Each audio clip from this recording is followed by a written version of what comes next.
Bonjour à tous, c'est Charles et bienvenue dans Flashback, votre podcast qui retrace l'histoire des sports américains. Et aujourd'hui, nous revenons bien entendu sur les grandes dates de l'histoire du sport américain. Et aujourd'hui, nous retrouverons la MLB avec l'élection au Hall of Fame de Roberto Clemente quelques mois après sa mort. En effet, le 20 mars 1973, le comité de sélection a décidé de faire une exception à la règle des 5 ans et vote pour l'intronisation de Roberto Clemente. Roberto Clemente était aussi bien connu pour ses exploits sur les terrains de MLB qu'en dehors. Les Dodgers de Brooklyn ont signé Roberto Clemente en tant qu'agent libre amateur avant la saison 1952. Mais les Pirates de Pittsburgh l'ont sélectionné dans le repêchage via la règle 5 après la saison 1954, après que les Dodgers aient tenté de cacher Clemente sur une liste de ligue mineure. Durant sa carrière chez les Pirates, Clemente atteindra une moyenne au bâton de 31,7%, assurera 3000 coups sûrs, gagnera 4 batting titles de la National League, 15 apparitions au All-Star Game et 2 victoires au World Series.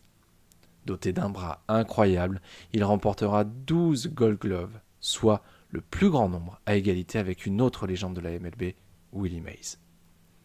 Lorsqu'il ne jouait pas au baseball, Roberto Clemente était engagé sur le plan humanitaire.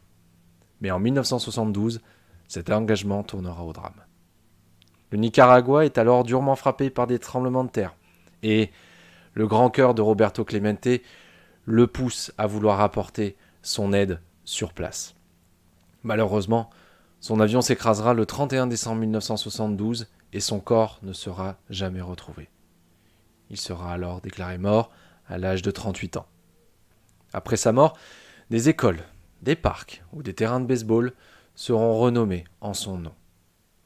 La MLB renommera aussi le prix qui récompense les joueurs les plus actifs sur le plan de la communauté, le plan humanitaire, en Roberto Clemente Award.